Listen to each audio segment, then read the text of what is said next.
ओम नारायणाय नमः। माधवाय नमः। श्री कृष्णाय नमः। गोविंदाय नमः।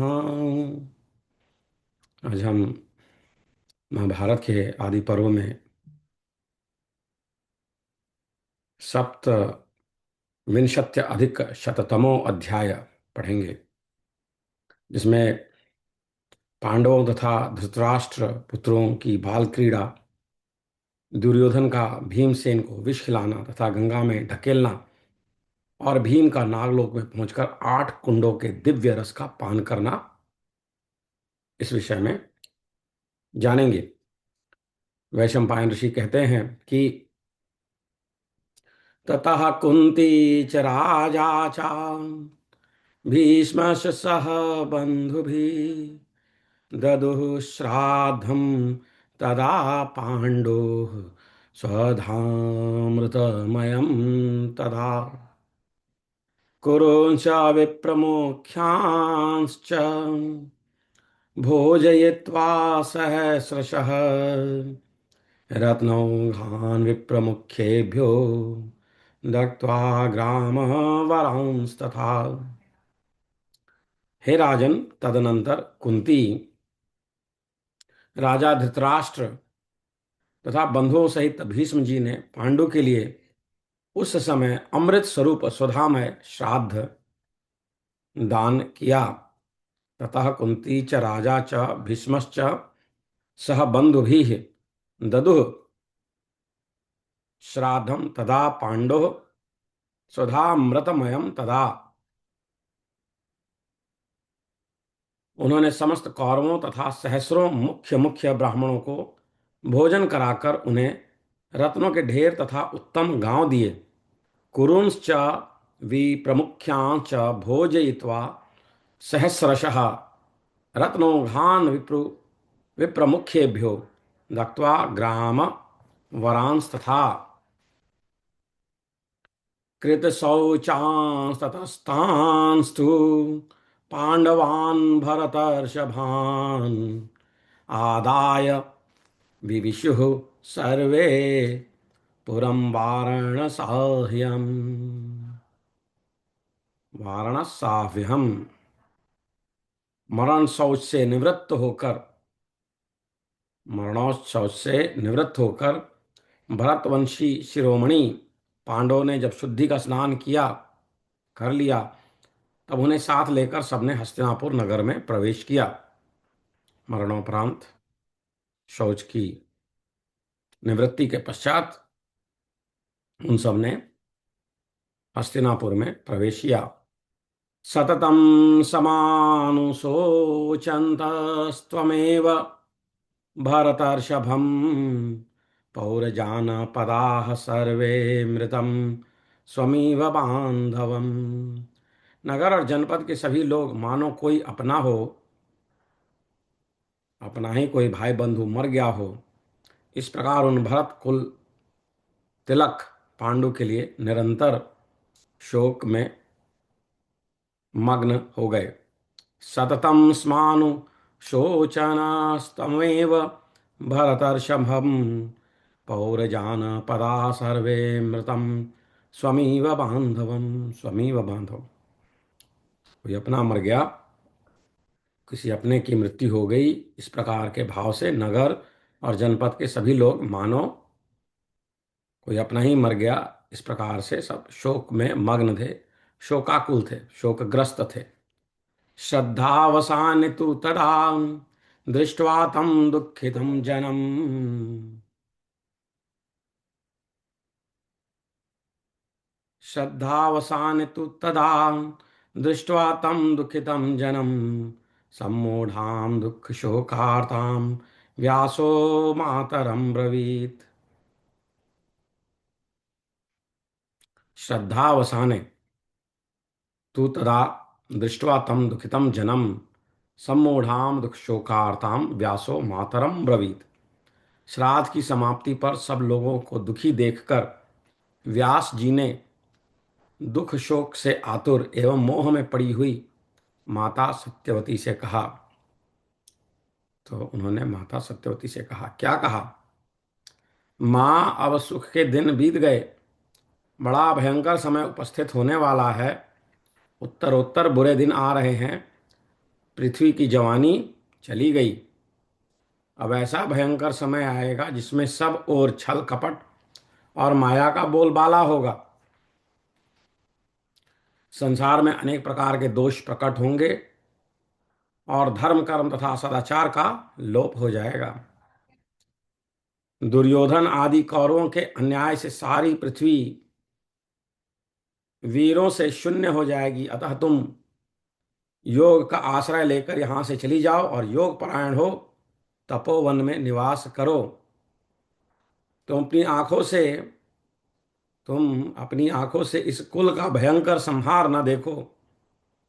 तब व्यास जी से तथास्तु कहकर सत्यवती अंदर गई और अपनी पुत्र वधू से बोली, अंबिके, तुम्हारे पौत्र के अन्याय से भरतवंशी वीर तथा इस नगर के लोग सगे संबंधियों सहित नष्ट हो जाएंगे, ऐसी बात मैंने सुनी है। अतः तुम्हारी राय हो तो पुत्र शोक से पीड़ित इस दुखिनी अंबालिका को साथ ले मैं वन में चली जाऊं, तुम्हारा कल्याण हो। अंबिका भी तथास्तु कहकर साथ जाने को तैयार हो गईं। जन्मेजय फिर उत्तम व्रत का पालन करने वाली सत्यवती भीष्म जी से पूछकर अपने दोनों पतोहुओं को साथ ले वन को चली गईं। भरत वंश शिरोमणि महाराज जन्मेजय, तब वे देवियां वन में अत्यंत घोर तपस्या करके शरीर त्याग कर अभीष्ट गति को प्राप्त हो गई।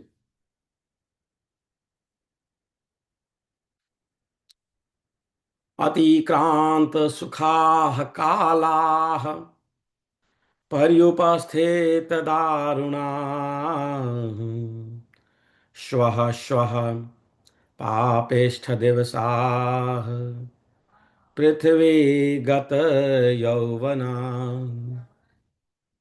पृथ्वी की जवानी चली गई। पृथ्वी गत यौवना। बहु माया समाकीर्णो नाना दोष समाकुलः लुप्त धर्म क्रियाचारो घोरः कालो भविष्यति। कुरूणामनया चापि पृथ्वी न भविष्यति। गच्छ त्वं योगमास्थाय युक्तावस तपोवने।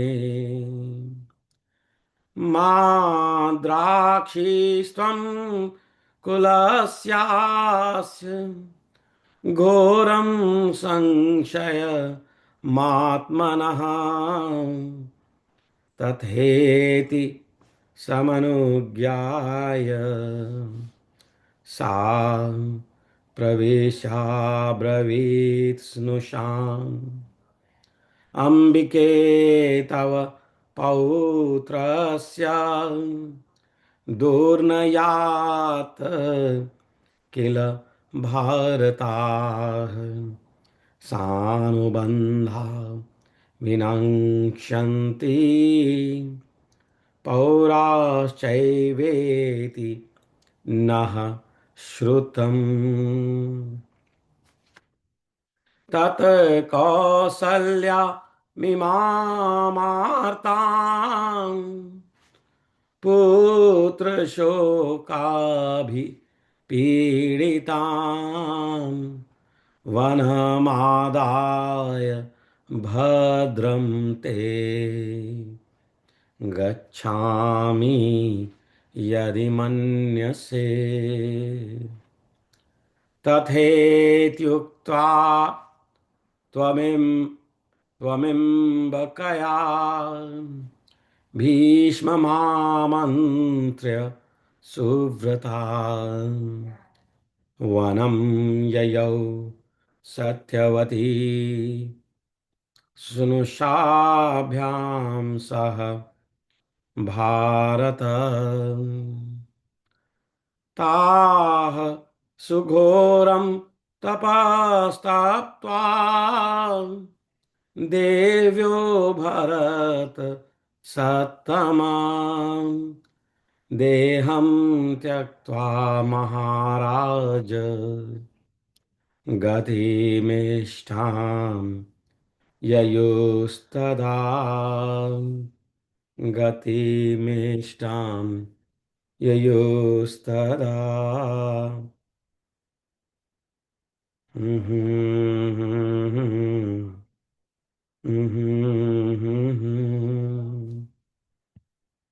तो कलयुग आ गया है और आगे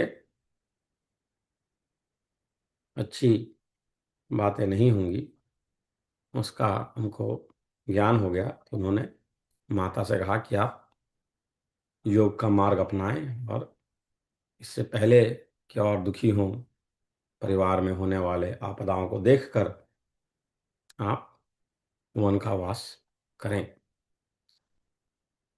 फिर वैशंपायन जी कहते हैं, वैशंपायन उवाच अथाप्तवन्तो वेदोक्तान् संस्कारान् पाण्डवास्तदा संव्यवर्धन्त भोगांस्ते भुञ्जानाः पितृवैश्मनी।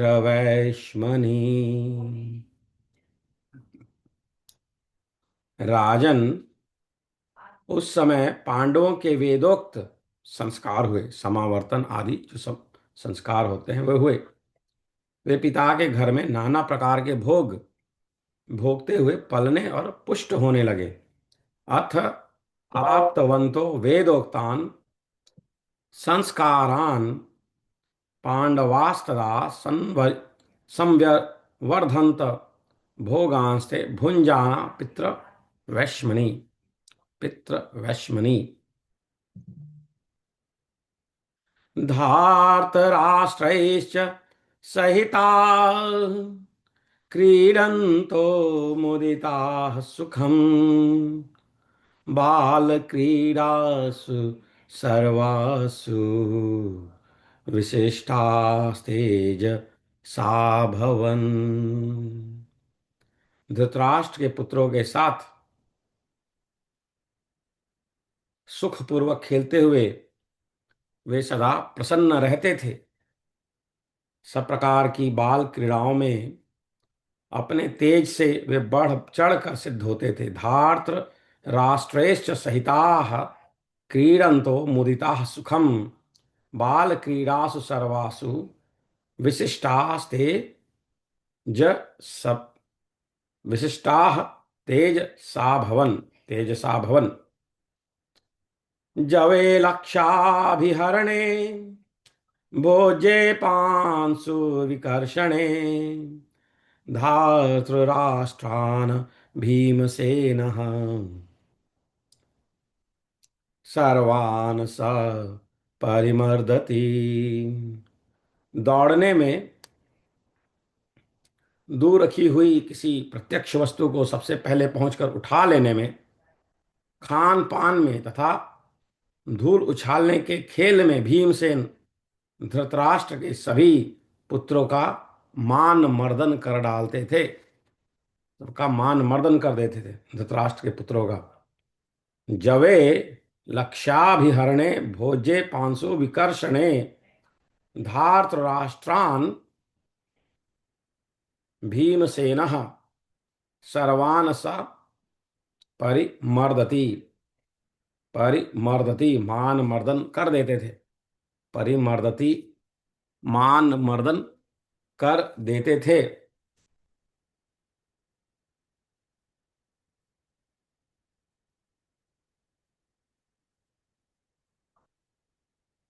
हर्षात् प्रक्रीडामाणांस्तान् गृह्य राजन् निलीयते हर्षात् प्रक्रीडमानांस्तान् गृह्य राजन् निलीयते शिरासु विनिगृह्यैतान् योधयामास पाण्डवैः शतमेकोत्तरं तेषां कुमाराणां महौजसाम् एक एव निगृह्णाति नातिकृच्छ्राद् वृकोदरः कचेषु स निगृह्यैनान् विनिहत्य बलात् बली चकर्ष क्रोशतो भूमौ घृष्टजानुशिरोन् सखान् घृष्टजानुशिरोन् सखान्। राजन हर्ष से खेल कूद में लगे हुए उन कौरवों को पकड़कर भीमसेन कहीं छिप जाते थे, कभी उनके सिर पकड़कर पांडवों से लड़ा देते थे। धृतराष्ट्र के 100 पुत्र बड़े बलवान थे, किंतु भीमसेन बिना अधिक कष्ट उठाए अकेले ही उन सबको अपने वश में कर लेते थे। बलवान भीम उनके बाल पकड़कर बलपूर्वक उन्हें एक दूसरे से टकरा देते और उनके चीखने चिल्लाने पर भी उन्हें धरती पर घसीटते रहते थे। उस समय उनके घुटने, मस्तक और कंधे छिल जाया करते थे। हर्षात् प्रक्रीडमानास्तान् गृह्य राजन् निलीयते शिरासो विनिगृह्यैतान् योधयामास पाण्डवैः शतमेकोत्तरं तेषां कुमाराणामहौजसाम् एक एव निगृह्णाति नातिकृच्छ्रादवृकोदरः कचेषु च निगृह्यैनान् विनिहत्य बलात् बली चकर्ष क्रोशतो भूमो दृष्टजानुशिरोंसखान् दश बालाञ्जले क्रीडन् भुजाभ्यां परिगृह्य सः आस्ते स्म सलिले मग्नो मृतकल्पान् विमुञ्चति मृतकल्पान् विमुञ्चति।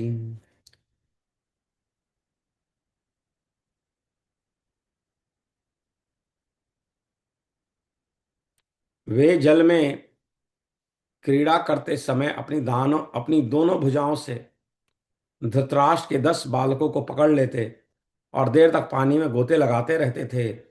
जब वे अधमरे से हो जाते तब उन्हें छोड़ते थे।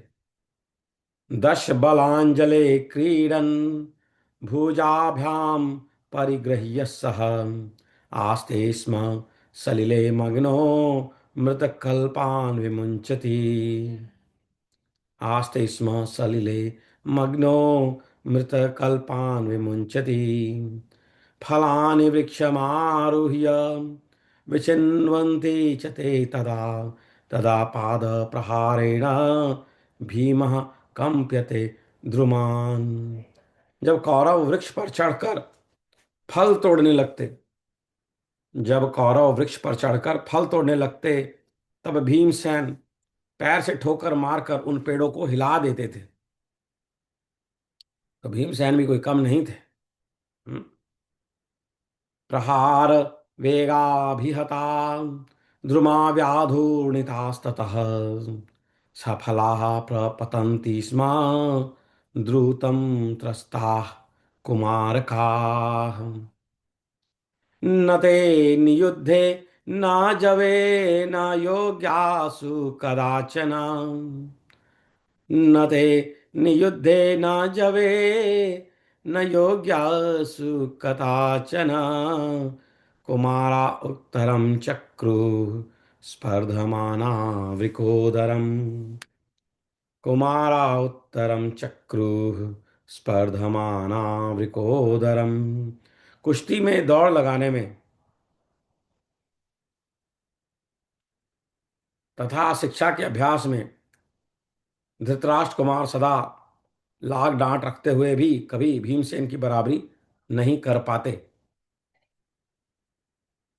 इसी प्रकार भीमसेन भी धृतराष्ट्र पुत्रों से स्पर्धा रखते हुए उनके अत्यंत अप्रिय कार्यों में ही लगे रहते थे, परंतु उनके मन में कौरवों के प्रति द्वेष नहीं था। वे बाल स्वभाव के कारण ही वैसा करते थे। एवं स धार्तराष्ट्रांश्च स्पर्धमानो वृकोदरः अप्रियेतिष्ठ दत्यन्तं बाल्यान् द्रोह चेतसा, बाल्यान् द्रोह चेतसा, बाल्यान् द्रोह चेतसा, बाल्यान् द्रोह चेतसा। ततो बलमतिख्यातम्, ततो अति बलिख्यातम् धार्तराष्ट्रः प्रतापवान् भीमसेनस्य तज् ज्ञात्वा दुष्टभावम् अदर्शयत्। तब धृतराष्ट्र का प्रतापी पुत्र दुर्योधन यह जानकर कि भीमसेन में अत्यंत विलक्षण बल है, विख्यात बल है, उनके प्रति दुष्ट भाव प्रदर्शित करने लगा। ततो बलमति ख्यातम धार्तराष्ट्रः प्रतापवान् भीमसेनस्य तज्ज्ञात्वा दुष्टभावमदर्शयत्, दुष्टभावमदर्शयत्। तस्य धर्मादपेतस्य पापानि परिपश्यतः मोहादैश्वर्यलोभाच्च पापा मतिरजायत। वह सदा धर्म से दूर रहता, दुर्योधन सदा धर्म से दूर रहता और पाप कर्मों पर ही दृष्टि रखता था। मोह और ऐश्वर्य के लोभ से उसके मन में पाप पूर्ण विचार भर गए थे। अयं बलवतां श्रेष्ठः कुन्तिपुत्रो वृकोदरः मध्यमः पाण्डुपुत्राणां निकृत्या संनिगृह्यताम्। वह अपने भाइयों के साथ विचार करने लगा कि यह मध्यम पांडुपुत्र कुंती नंदन भीम बलवानों में सबसे बढ़कर है, इसे धोखा देकर कैद कर लेना चाहिए, इसे धोखा देकर कैद कर लेना चाहिए। अयम बलवताम श्रेष्ठः कुंती पुत्रो वृकोदरः मध्यमः पांडुपुत्राणाम निकृत्या संनिगृह्यताम, निकृता निकृता संनिगृह्यताम।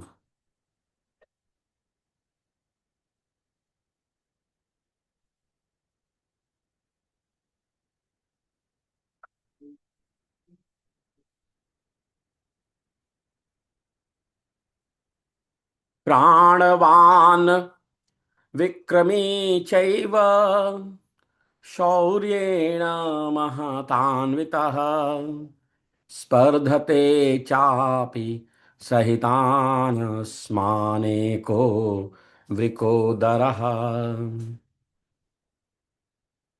यह बलवान और पराक्रमी तो है ही, महान शौर्य से भी संपन्न है।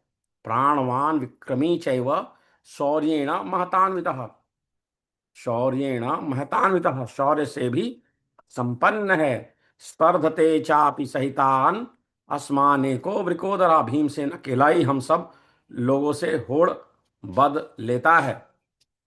स्पर्धते चापि सहितान अस्माने को वृकोदरः तम तु सुप्तं पुरोद्याने गंगायां प्रक्षिपामहे अथ तस्मादवर्जम् श्रेष्ठं चैव युधिष्ठिरम् प्रसह्य बंधने बद्ध्वा प्रशासिष्ये वसुन्धराम् एवं स निश्चयं पापः कृत्वा दुर्योधनस्तदा नित्यमेवान्तरप्रेक्षी भीमस्यासि न महात्मनः।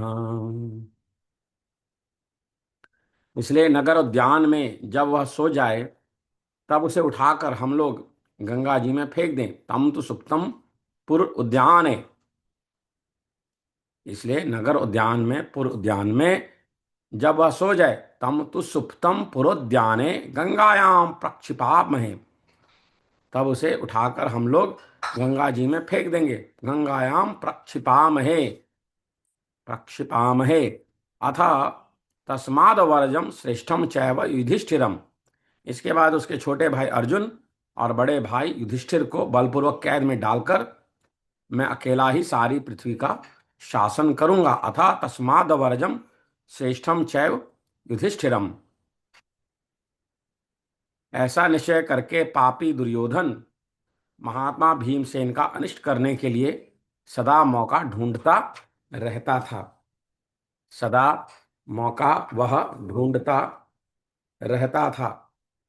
एवं स निश्चयं पापः कृत्वा दुर्योधनस्तदा नित्यमेवान्तराप्रेक्षी भीमस्यासीन महात्मनः। जन्मेजय, तदनंतर दुर्योधन ने गंगा तट पर जल विहार के लिए ऊनी और सूती कपड़ों के विचित्र एवं विशाल गृह तैयार कराए। जन्मेजय, इसके बाद, तदनंतर, ततो जल विहारार्थम कारयामास भारत चैलके चैलकम्बल मेष चैलकम्बल वैश्मानि विचित्राणि महांति च सर्वकामैः सुपूर्णानि पताकोश्रायवन्ति च तत् संजय तत् संजनयामास नानागारण्यनेकशः। वे गृह सब प्रकार की अभिष्ट सामग्रियों से भरे पूरे थे। उनके ऊपर ऊंची ऊंची पताकाएं फहरा रही थी। उनमें उसने अलग अलग अनेक प्रकार के बहुत से कमरे बनवाए थे। उदक क्रीडनम नाम उदक क्रीडनम नाम कारयामास भारत प्रमाण कोट्याम तम देशम स्थलम किंचेदुपेत्य। गंगा तटवर्ती प्रमाण कोटि तीर्थ में इसी स्थान पर जाकर दुर्योधन ने यह सारा आयोजन करवाया था। उसने उस स्थान का नाम रखा था उदक क्रीडन। उदक क्रीडन नाम से यह स्थान बनाया। उदक क्रीडनम नाम कारयामास भारत प्रमाण कोट्याम तम देशम स्थलम किंचित विपेत्य। वहां रसोई के काम में कुशल कितने ही मनुष्यों ने जुटकर खाने पीने के बहुत से भक्ष्य, भोज्य, पेय, चोष्य और लेह्य पदार्थ तैयार किए। भक्ष्यम भोज्यम च पेयम च चोष्यम लेह्यमथापि च। भक्ष्यम भोज्यम च पेयम च चोष्यम लेह्यमथापि च उपपादितं नरैस्तत्र कुशलैः सुधकर्मणि। दांतों से काट काट कर खाए जाने वाले मालपुए आदि को भक्ष्य कहते हैं। दांतों से काट काट कर खाए जाने वाले मालपुए आदि भक्ष्य कहलाते हैं। दांत का सहारा ना लेकर केवल जिह्वा के व्यापार से जिसे भोजन किया जाता है, जैसे हलवा आदि, वो भोज्य है। भक्ष्य जिनमें दांत तो उसे काट कर खाया जाए। भोज्य यानी सिर्फ जीभ का सहारा लिया जाए, दांत से ना काटा जाए। पेय यानी दूध वगैरह जिनको पिया जा सके। चूसने योग्य वस्तु जिसका रस मात्र ग्रहण किया जाए और बाकी चीज को त्याग दिया जाए उसे चोष्य कहते हैं। जैसे ईख, जैसे आम, इसको चूसा जा सके उसको चोष्य कहते हैं। चूसने योग्य वस्तु जिसका रसमात्र ग्रहण किया जाए और बाकी चीज को त्याग दिया जाए वह चोष्य है, चूसने योग्य है।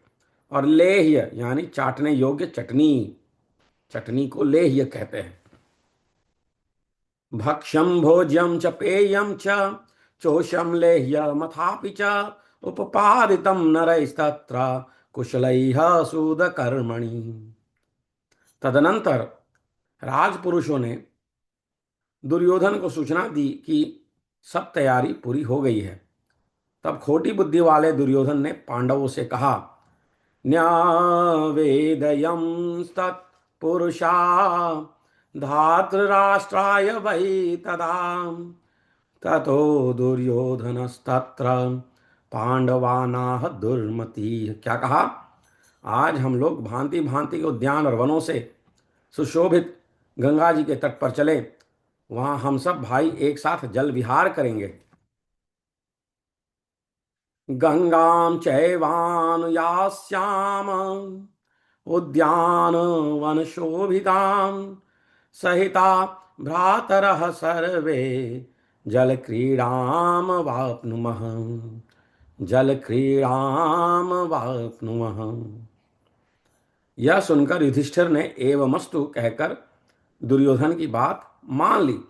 एवमस्त्व इति तं चापि प्रत्युवाच युधिष्ठिरः ते रथैर्नगराकारैः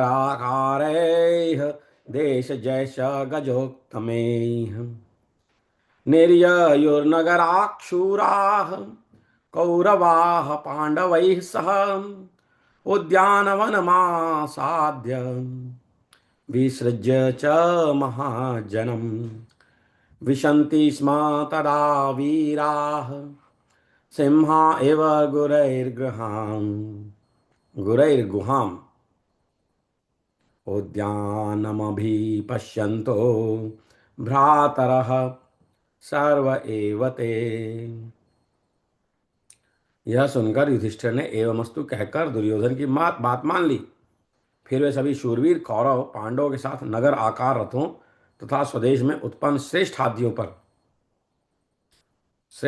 पर सवार हो नगर से निकलकर उद्यानवन के समीप पहुंचकर साथ आए हुए प्रजावर्ग के बड़े बड़े लोगों को विदा करके जैसे सिंह पर्वत की गुफा में प्रवेश करे, उसी प्रकार वे सब वीर भ्राता उद्यान की शोभा देखते हुए उसमें प्रविष्ट हुए।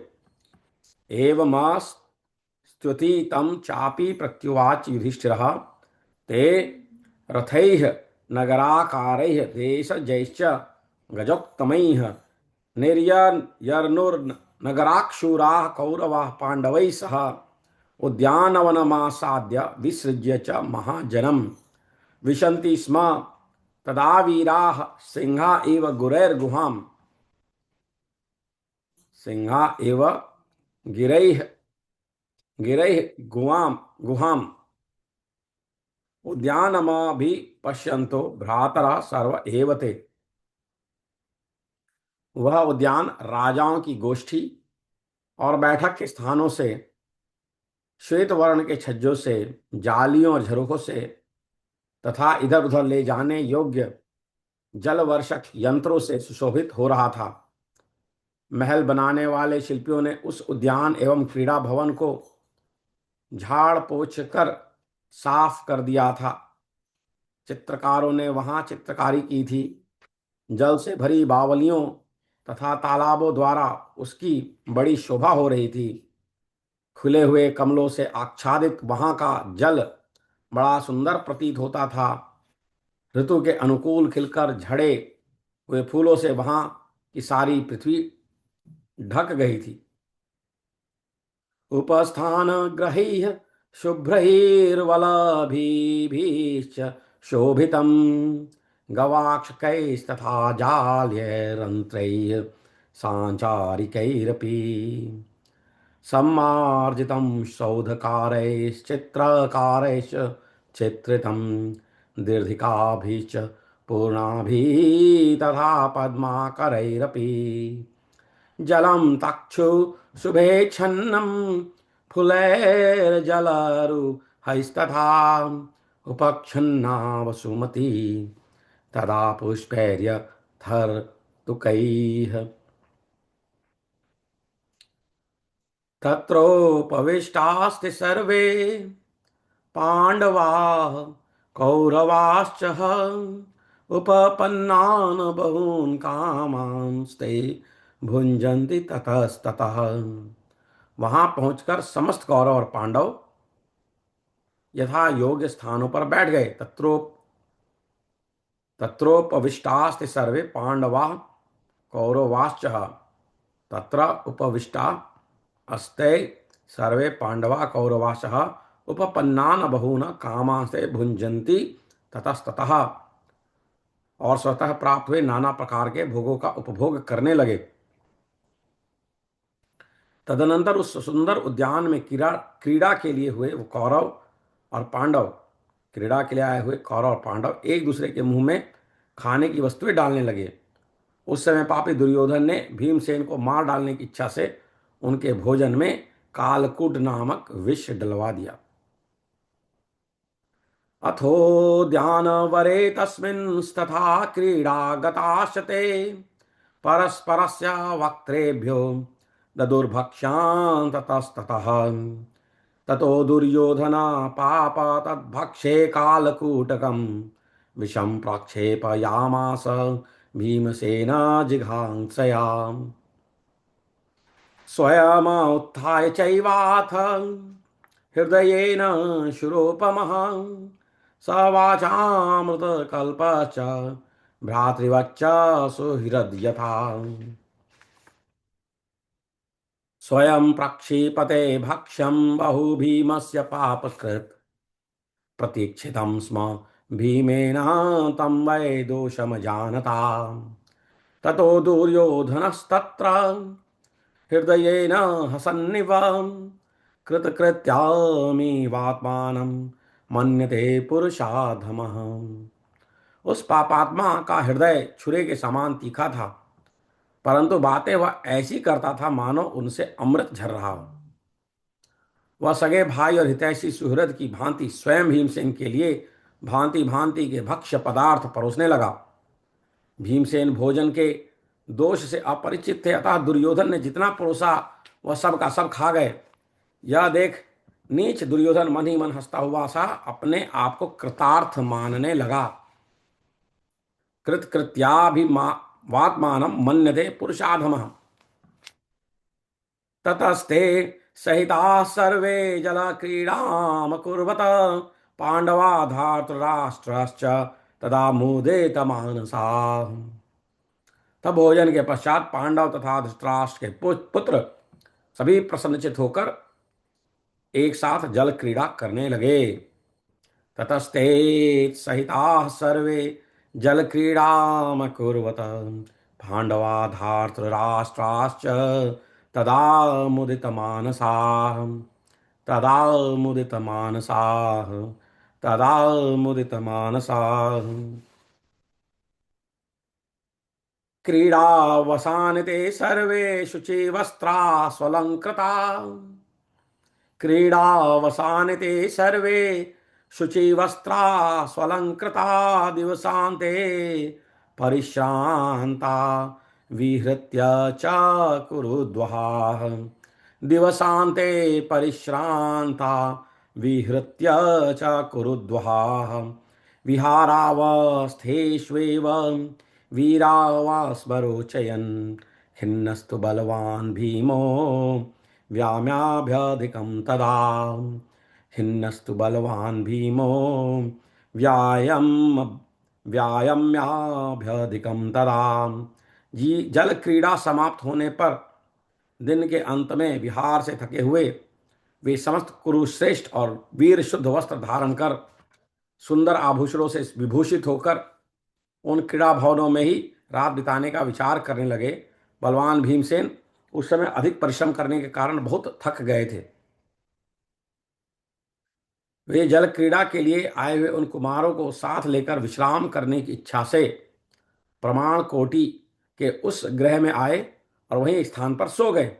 वाहयित्वा कुमारान् ताञ्जल क्रीडा गतांस्तदा प्रमाण कोट्यां वासार्थी सुष्वापावाप्य तत्स्थलम्। पांडुनंदन भीम थके तो थे ही, विष के मद से भी अचेत हो रहे थे। उनके अंग अंग में विष का प्रभाव फैल गया था, अतः वहां ठंडी हवा पाकर ऐसे सोए कि जड़ के समान निश्चेष्ट प्रतीत होने लगे। शीतं वातं समासाद्य श्रान्तो मद विमोहिताः विशेषेण विषेण च परितांगो निश्चेष्टः पाण्डुनन्दनां निश्चेष्टः पाण्डुनन्दनः निश्चेष्टः पाण्डुनन्दनः ततो बद्ध्वा लतापाशैर्भीमं दुर्योधनः स्वयं ततो बद्ध्वा लतापाशैर्भीमं दुर्योधनः स्वयं मृतकल्पं तदा वीरं स्थलाजलमपातयत् मृतकल्पं तदा वीरं स्थलाज जलम पातयत। तब दुर्योधन ने स्वयं लताओं के पास में वीरवर भीम को कसकर बांधा। वे मुर्दे के समान हो रहे थे। फिर उसने गंगा जी के ऊंचे तट से उन्हें जल में ढकेल दिया। भीमसेन बेहोशी की ही दशा में जल के भीतर डूबकर नागलोक में पहुंच गए। उस समय कितने ही नागकुमार उनके शरीर से दब गए। तब बहुत से महाविषघर नागों ने मिलकर अपनी भयंकर विष वाली बड़ी बड़ी दाढ़ों से भीमसेन को खूब डसा। स निःसंगो जलस्यांतमथ वै पांडवो विशत स निःसंगो जलस्यांतमथ वै पांडवो अविशत आक्रामन्नागभवने तदा नागकुमारकान् आक्रामन्नागभवने तदा नागकुमारकान् ततः समेत बहुभिस्तदा नागैर्महाविशैः अदश्यत् भृशं भीमो महान् दष्ट्रैर्विशोष्लबणैः अदृश्यत भृशं भीमो महान् दष्ट्रैर्विशोल्बणैः। उनके द्वारा डसे जाने से कालकुट विष का प्रभाव नष्ट हो गया। सर्पों के जंगम में सर्पों के जंगम विष ने खाए हुए स्थावर विष को हर लिया। ततोस्य दश्यमानस्य तदा विषम कालकूटकं हतं सर्पाविषेणैव स्थावरं जंगमेन तु दंष्ट्राश दंष्ट्रिणां तेषां मर्मस्वपि निपातिताः त्वचं नैवास बिभिदुः सारत्वात् पृथुवक्षसः। चौड़ी छाती वाले भीमसेन की त्वचा लोहे के समान कठोर थी। अतः यद्यपि उनके मर्म स्थानों में सर्प ने दांत गड़ाए थे तो भी वे उनकी त्वचा को भेद ना सके।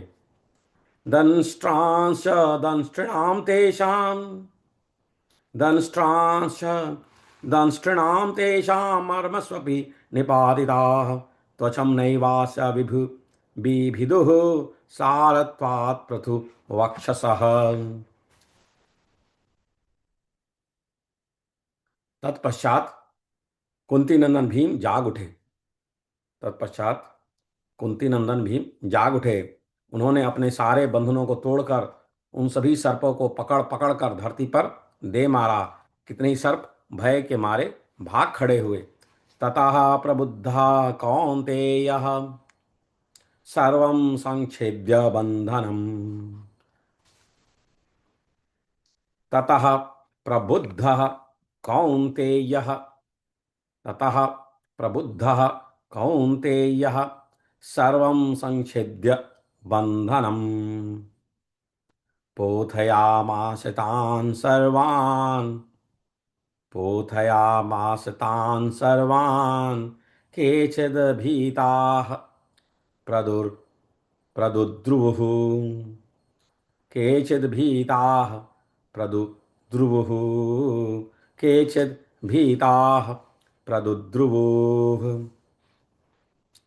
भीम के हाथों मरने से बचे हुए सभी सर्प इंद्र के समान तेजस्वी नागराज वासुकी के समीप गए और इस प्रकार बोले।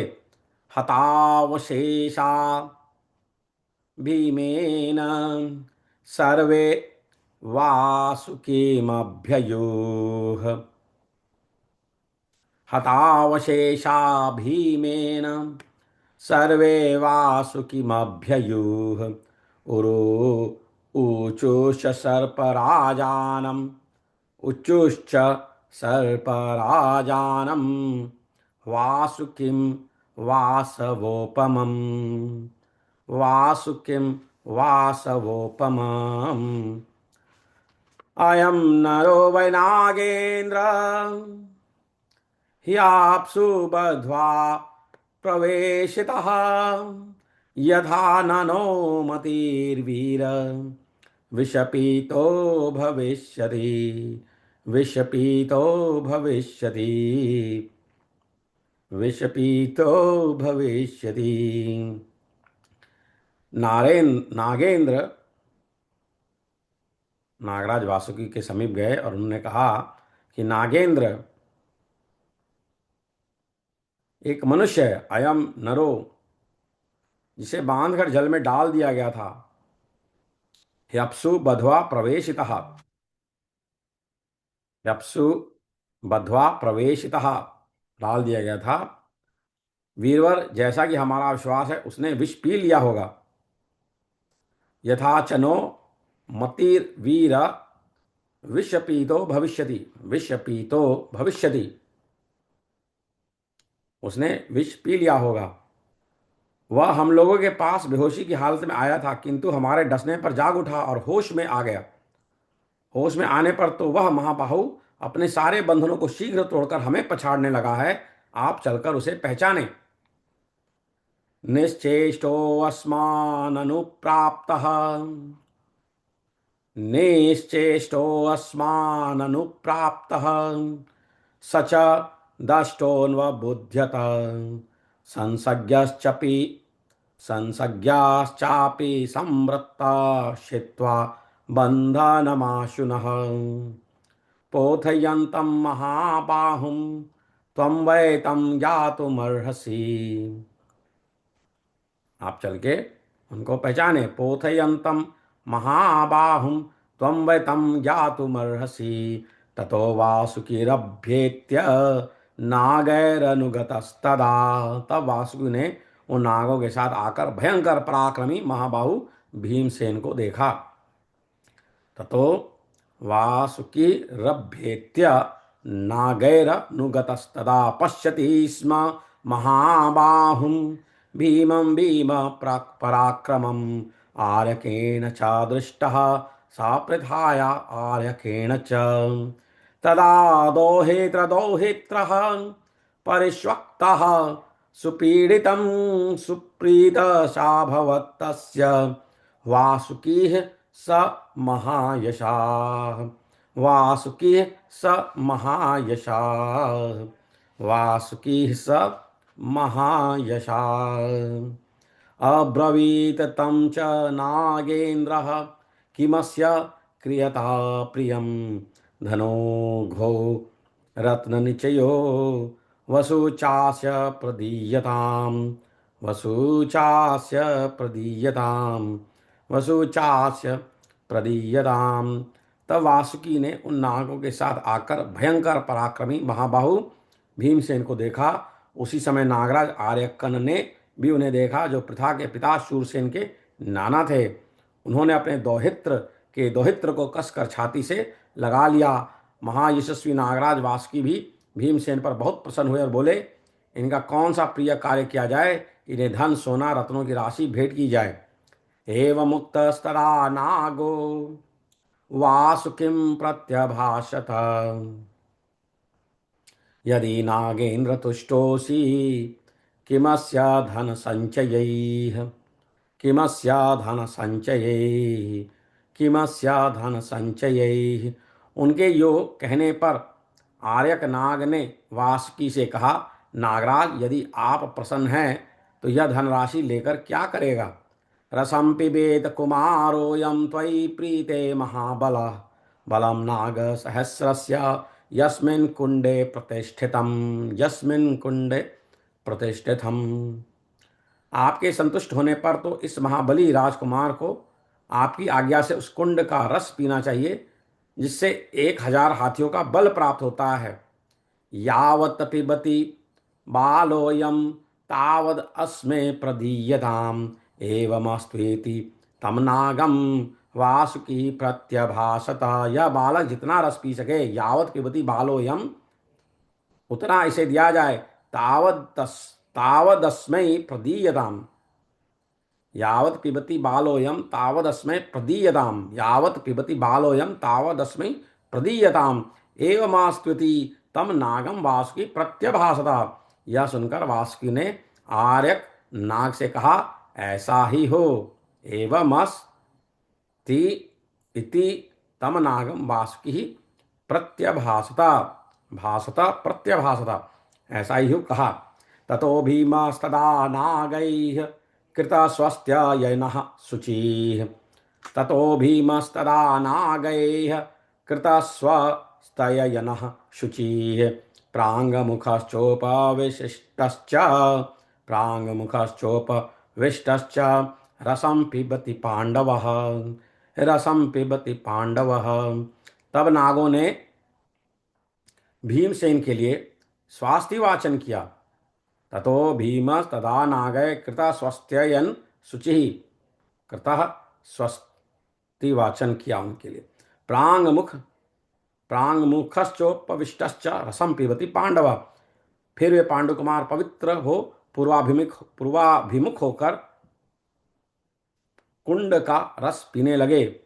एको श्वासा ततः कुंडम पिबति स्म महाबलः, एवमष्टौ सकुंडानि या पिबत पांडुनंदनः। एकोश्वासात, वे एक ही सांस में कुंडा पिबति स्म महाबलः, एक कुंड का रस पी जाते थे। एकोश्वासात ततः कुंडम पिबति स्म महाबलः, एकोश्वासात, एक ही श्वास में, एकोश्वासात ततः कुंडम पिबति स्म महाबल, पी जाते थे। एवमष्टौ सकुंडानि या पिबत पांडुनंदन, इस प्रकार उन महाबली पांडुनंदन ने 8 कुंडों का रस पी लिया। ततस्तु शयन दिव्ये नागदत्ते महाभुजः, अशेता भीमसेनस्तु यथा सुखमपरिन्दमः, अशेत भीमसेनस्तु यथा सुखमरिन्दमः।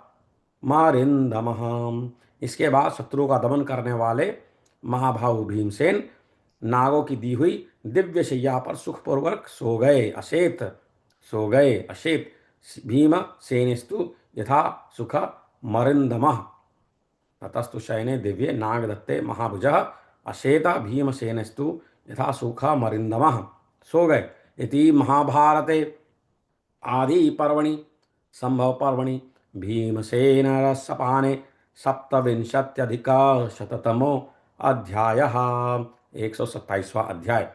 इस प्रकार श्री महाभारत आदि पर्व के अंतर्गत संभव पर्व में भीमसेन के रसपान से संबंध रखने वाला 127वां अध्याय पूर्ण हुआ। हरिओम। ओम नमः शिवाय।